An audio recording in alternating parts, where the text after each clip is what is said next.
فاقرؤوا ما تيسر من القرآن.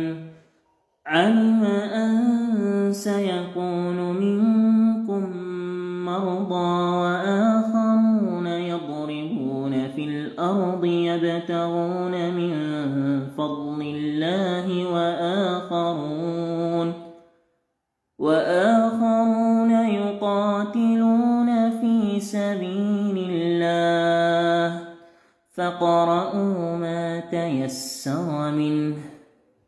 فسبحان الله الآية دي بتبين لنا يعني مدى تقصيرنا يعني من ناحية القرآن وكذا.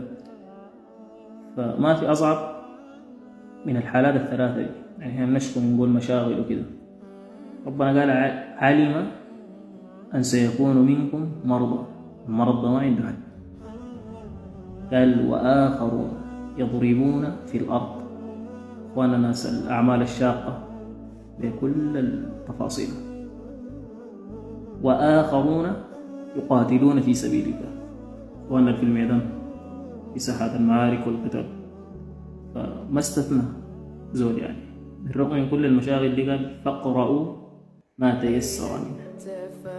نسأل الله سبحانه وتعالى أن يجعل القرآن العظيم ربيع قلوبنا ونور صدورنا وجلاء أحزاننا وذهاب همومنا وغمومنا.